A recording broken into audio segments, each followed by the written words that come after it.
करके ले आए हैं। उड़ीसा में कला प्रेम विश्वविख्यात है।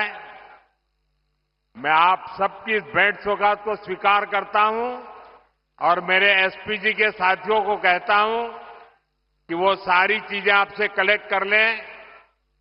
आप अगर पीछे अपना नाम पता लिखेंगे तो मेरी तरफ से चिट्ठी जरूर मिलेगी आपको।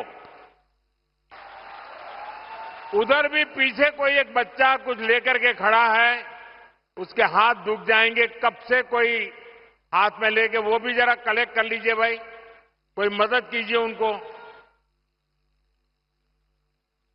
अगर आपने पीछे अपना नाम लिखा है तो मैं आपको जरूर चिट्ठी लिखूंगा।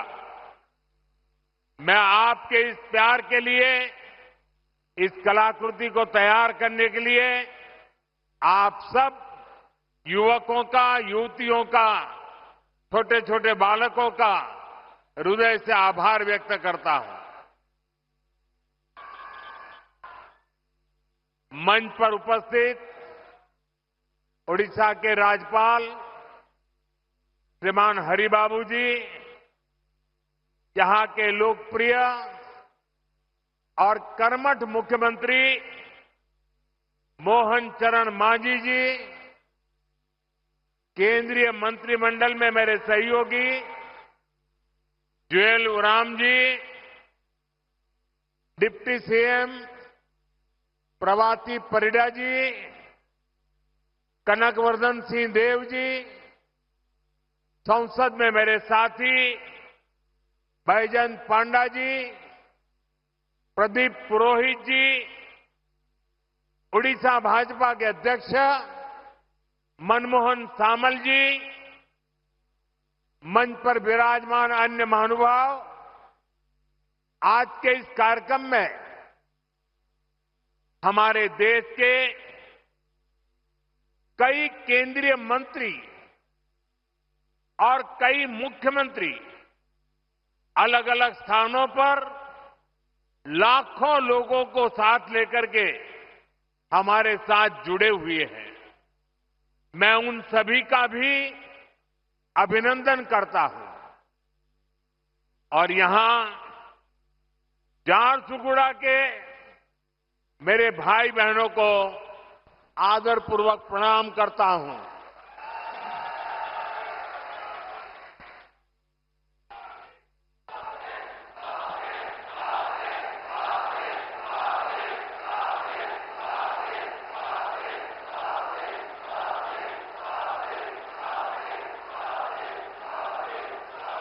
आपके इस प्यार के लिए मैं आपका आभार व्यक्त करता हूं। एठी उपस्थितो समस्त मान्यगण्यों व्यक्ति मानंको मोर जोहार।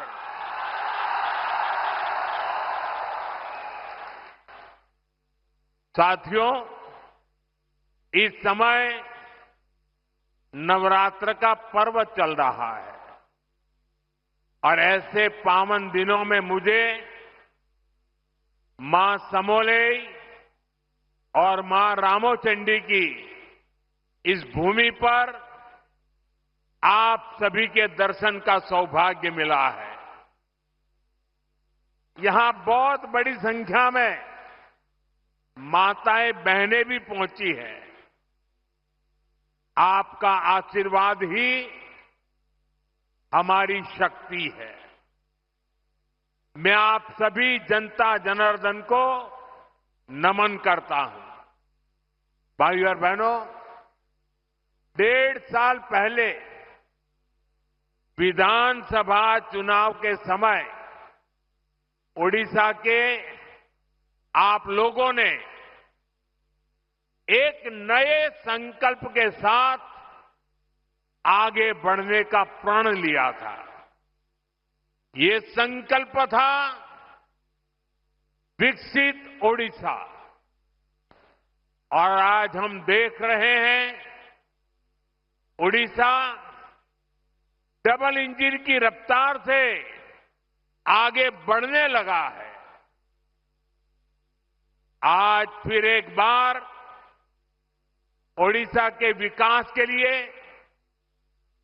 देश के विकास के लिए हजारों करोड़ रुपए के प्रोजेक्ट का काम शुरू हुआ है। आज से बीएसएनएल का नया अवतार भी सामने आया है। बीएसएनएल की स्वदेशी 4G सर्विसेज लॉन्च हुई है।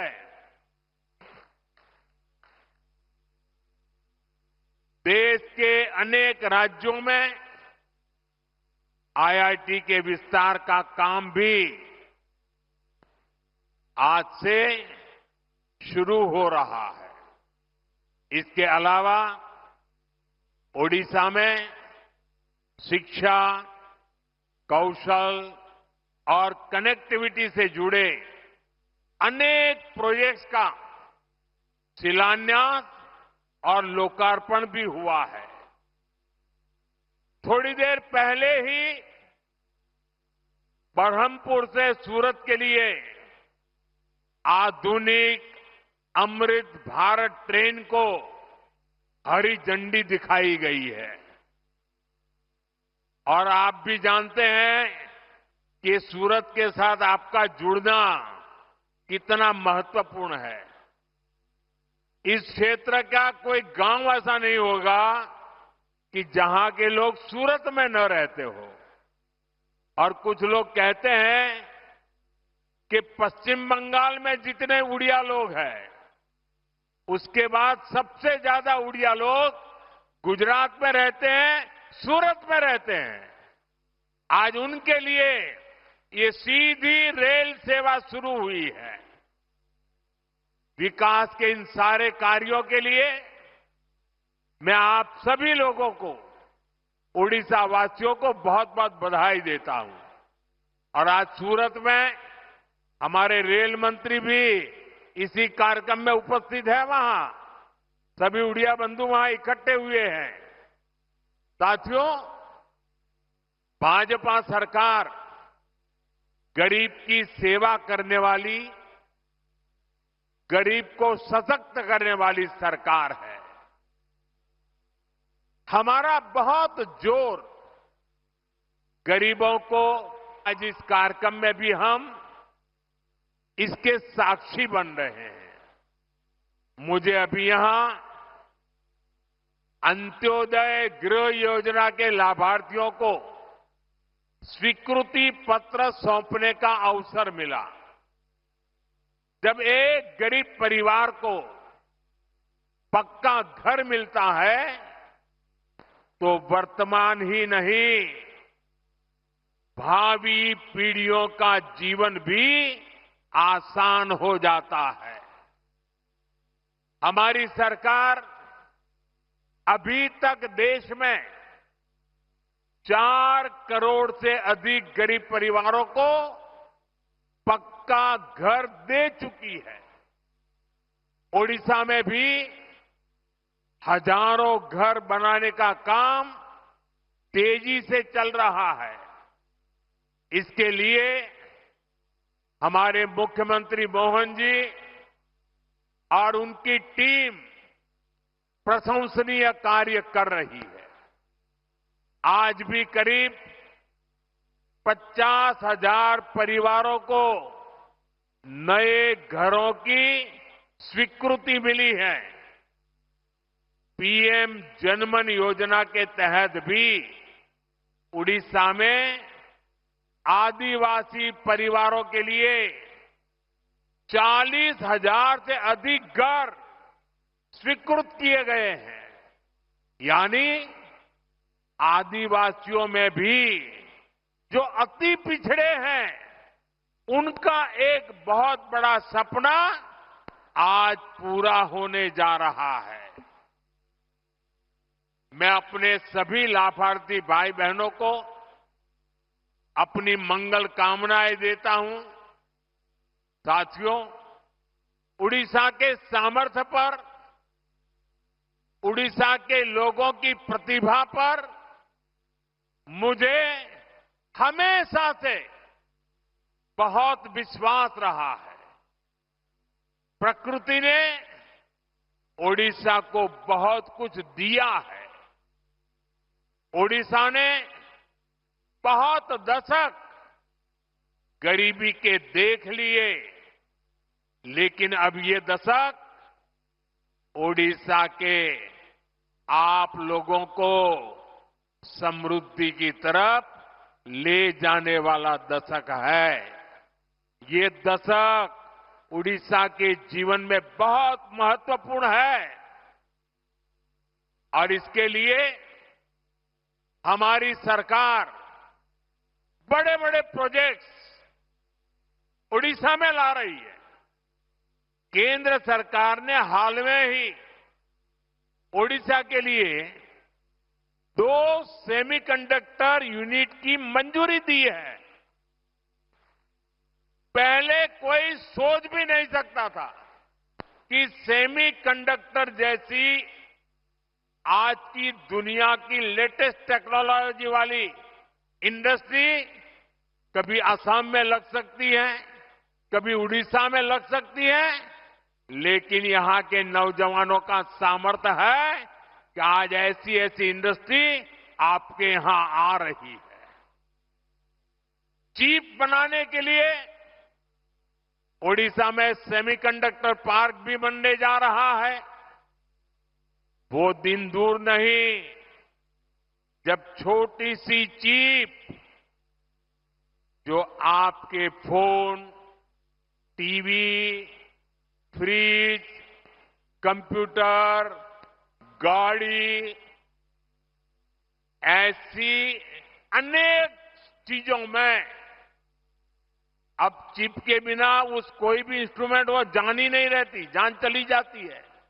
सारी जान उस चिप में ही होती है और वो छोटी सी चिप जो इन सारे डिवाइसेस में उपयोग होती है वो अब हमारे ओडिशा में बनेगी। जरा जोर से बोलिए जय जगन्नाथ। साथियों, हमारा संकल्प है कि चिप से लेकर शिप तक हर चीज में भारत आत्मनिर्भर हो। मैं जरा आपसे पूछना चाहता हूं, आप जवाब देंगे? मैं पूछूं तो जवाब देंगे? पूरी ताकत से देंगे? आप मुझे बताइए, भारत को आत्मनिर्भर होना चाहिए कि नहीं होना चाहिए? भारत को आत्मनिर्भर होना चाहिए कि नहीं होना चाहिए? भारत को आत्मनिर्भर होना चाहिए कि नहीं होना चाहिए? देखिए, हर देशवासी चाहता है कि अब हमारा देश किसी पर निर्भर नहीं रहना चाहिए।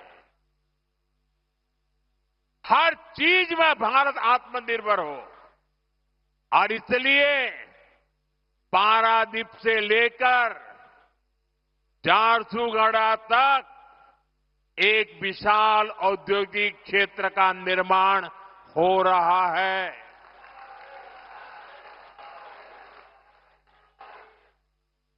भाइयों और बहनों, जो भी देश आर्थिक रूप से सशक्त होना चाहता है वो शिप बिल्डिंग यानी बड़े बड़े जहाज निर्माण पर बहुत बल देता है।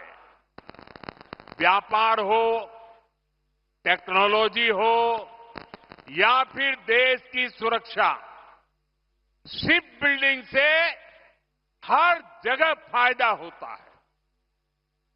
अपने जहाज होंगे तो संकट के समय दुनिया के साथ आयात निर्यात में रुकावट नहीं आएगी। इसलिए बीजेपी की हमारी सरकार ने एक बहुत बड़ा कदम उठाया है। हमने देश में ये बड़े बड़े जहाज बनाने के लिए शिप बिल्डिंग के लिए 70,000 करोड़ रुपए का पैकेज मंजूर किया है। इससे भारत में 4.5 लाख करोड़ रुपए का निवेश आएगा। ये पैसा स्टील, मशीनरी, इलेक्ट्रॉनिक्स और मैन्युफैक्चरिंग से जुड़े अनेक छोटे, लघु, कुटीर ऐसे उद्योगों तक पहुंचने वाला है। इससे सबसे बड़ा लाभ मेरे नौजवानों को, मेरे देश की बेटे बेटियों को होने वाला है। इससे लाखों नई नौकरियां बनेगी। इसका बहुत अधिक लाभ हमारे उड़ीसा को होगा। यहां की इंडस्ट्री, यहां के नौजवानों को इस रोजगार का लाभ फायदा होगा। साथियों, आज देश ने आत्मनिर्भरता की तरफ बहुत बड़ा कदम उठाया है। जब टेलीकॉम की दुनिया में 2G, 3G, 4G जैसी सेवाएं शुरू हुई तो उनमें भारत बहुत पीछे रह गया था। और क्या चल रहा था वो भी आपको मालूम है। सोशल मीडिया पर कैसे कैसे चुटकुले चलते थे, 2G, 3G और फिर पता नहीं क्या क्या लिखा जाता था। लेकिन भाइयों बहनों, 2G, 3G, 4G इन सारी सर्विसेज की टेक्नोलॉजी के लिए भारत विदेशों पर ही निर्भर रहा। ऐसी स्थिति देश के लिए ठीक नहीं थी।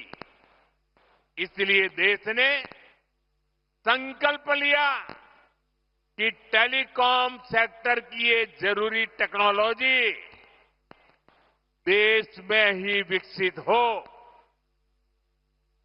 हमारे लिए गौरव की बात है कि हमारे BSNL ने अपने ही देश में पूरी तरह स्वदेशी 4G टेक्नोलॉजी विकसित कर ली है। अपनी मेहनत, अपनी लगन, अपनी कुशलता से BSNL ने नया इतिहास रच दिया है। और मैं इस काम में जुड़े हुए देश के नौजवानों को, उनकी टैलेंट को और भारत को आत्मनिर्भर बनाने के लिए उन्होंने जो बड़ा काम किया है, मैं उन सभी नौजवानों को बहुत बहुत बधाई देता हूं। भारत की कंपनियों ने भारत को दुनिया के उन 5 देशों की सूची में ला खड़ा किया है। सुनिए, अब हम 5 देशों की सूची में आ गए हैं जिनके पास 4G सर्विसेज शुरू करने की पूरी तरह स्वदेशी टेक्नोलॉजी है।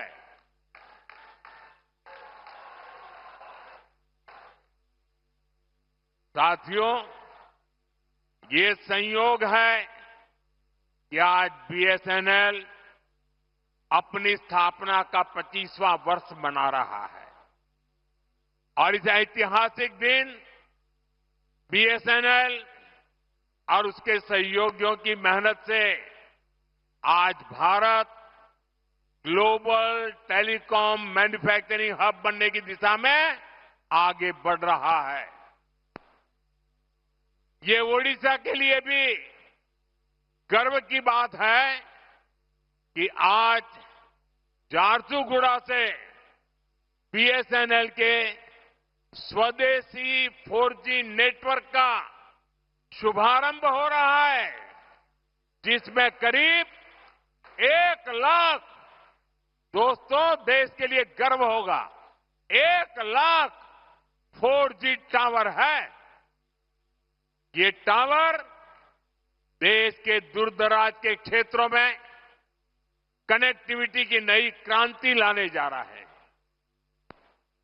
4G तकनीक के एक विस्तार से देश भर में 2 करोड़ से ज्यादा लोगों को सीधा लाभ मिलेगा। करीब 30,000 ऐसे गांव जहां हाई स्पीड इंटरनेट सुविधा नहीं थी, वहां भी अब ये सुविधा मिलने जा रही है। साथियों, इस ऐतिहासिक दिन का साक्षी बनने के लिए इन हजारों गांव के लोग भी अभी हमारे साथ जुड़े हुए हैं। हाई स्पीड इंटरनेट की सुविधा से ये जो नई टेक्नोलॉजी है ना, उसी के द्वारा वो हमें सुन भी रहे हैं, हमें देख भी रहे हैं, और ये दूर दूर सीमा पर बसे गांव है। और हमारे संचार मंत्री जो इस विभाग को देखते हैं, ज्योतिरादित्य सिंधिया जी भी असम से हमारे साथ अभी जुड़े हुए हैं। साथियों, बीएसएनएल की स्वदेशी 4G सर्विसेज का सबसे अधिक फायदा मेरे आदिवासी क्षेत्रों को होगा, मेरे आदिवासी भाई बहनों को होगा, दूर दराज के गांवों को होगा, दूर सुदूर पहाड़ी क्षेत्रों को होगा। अब वहां के लोगों को भी बेहतरीन डिजिटल सेवाएं मिल जाएगी। अब गांव देहात के बच्चों को ऑनलाइन क्लास लेने में, दूर सुदूर के किसान को अपनी फसल की कीमत का पता लगाने में, किसी मरीज को टेलीमेडिसिन के जरिए आयुष्मान आरोग्य मंदिर से भी देश के बड़े से बड़े डॉक्टर से सलाह लेने में बहुत सुविधा हो जाएगी।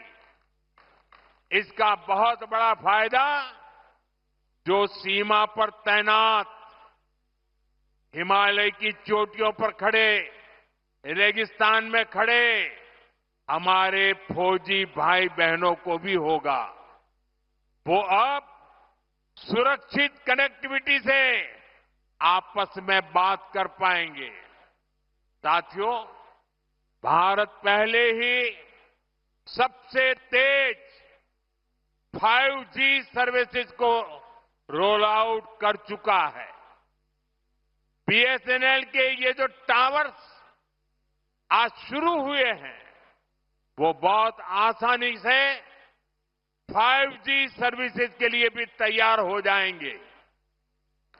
मैं बीएसएनएल को, सभी देशवासियों को इस ऐतिहासिक दिन की बहुत बहुत बधाई देता हूं। साथियों, आत्मनिर्भर भारत बना के लिए के कुशल नौजवान और रिसर्च का शानदार वातावरण भी जरूरी है। इसलिए ये भी भाजपा सरकार की बहुत बड़ी प्राथमिकता है। आज ओडिशा सहित पूरे देश में एजुकेशन और स्किल डेवलपमेंट पर अभूतपूर्व निवेश किया जा रहा है। हम देश के इंजीनियरिंग कॉलेजों और पॉलिटेक्निक को भी आधुनिक बना रहे हैं। इसके लिए आज मेरिट नाम से एक स्कीम लॉन्च की गई है। इस स्कीम के तहत टेक्निकल एजुकेशन देने वाले संस्थानों पर हजारों करोड़ रुपए खर्च किए जाएंगे। इससे हमारे नौजवानों को अच्छी टेक्निकल एजुकेशन के लिए बड़े शहर जाने की मजबूरी नहीं रहेगी। अपने ही शहर में उसे आधुनिक लैब बनाने, ग्लोबल स्किल सीखने और स्टार्टअप शुरू करने का अवसर मिलेंगे। साथियों, देश के हर क्षेत्र, हर वर्ग, हर नागरिक तक सुविधाएं पहुंचाने के लिए आज इतना काम हो रहा है, रिकॉर्ड पैसा खर्च किया जा रहा है। वरना पहले क्या स्थिति थी, ये आप अच्छे से जानते हैं। कांग्रेस आपको लूटने का कोई मौका नहीं छोड़ती थी। साथियों, 2014 में जब आपने हमें सेवा का मौका